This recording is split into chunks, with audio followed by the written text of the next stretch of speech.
চলি তাহলে তো গন্তব্য পর্যন্ত পৌঁছার কোনো সুযোগ নেই।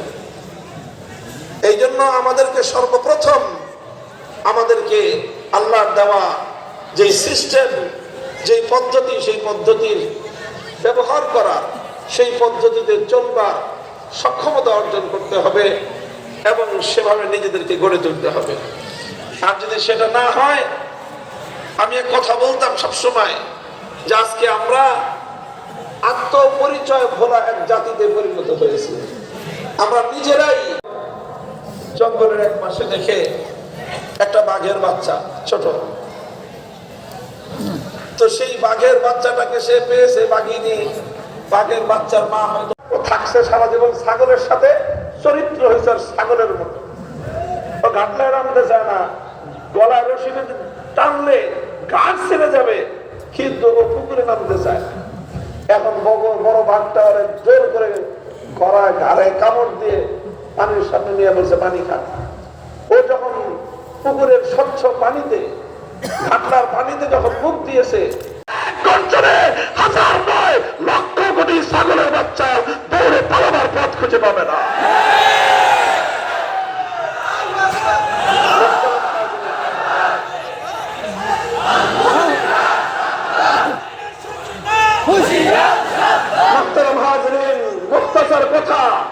আল্লাহ পাক রব্বুল আলামিন মুসলিম উম্মাহকে সৃষ্টি করেছিলেন একটা শক্তি দিয়ে।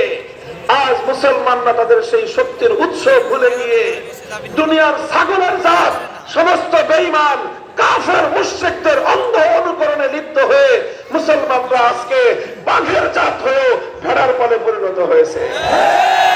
কারণ মুসলমানরা তাদের শক্তির উৎস জানে না, মুসলমানরা তাদের শক্তির প্রকৃত আত্মপরিচয় জানে না, বরং তারা ছাগল আর ভেড়ার অনুকরণে সারা জীবন তারা ছাগলের সাথে থাকতে থাকতে মুসলমান বাঘের জাত হয়ে অপেক্ষা করতেছে যে কবে তার মাথায় ওরকম ছাগলের মতো সিং গজাবে, কবে তার মাথায় দুনিয়ার এই সকল জায়নামাজ বানিয়ে নামাজ আদায় করেছে, সিজদায় লুটিয়ে পড়েছে, নামাজের পর আল্লাহর দরবারে শরীয়তের হাত উত্তোলন করে কান্নাকাটি করেছে।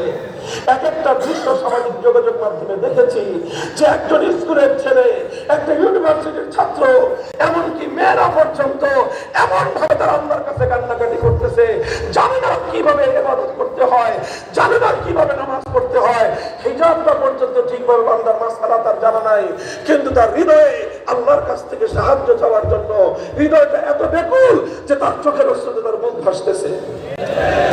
এই দুই শক্তি যখন আমাদের ছেলেরা একত্রিত করেছে, একদিকে জুলুমের মোকাবেলায় রক্ত দেওয়ার জন্য তারা হিম্মত করেছে, আরেকদিকে ওই রাজপথে দাঁড়িয়ে আল্লাহর কাছে সাহায্য চাওয়ার জন্য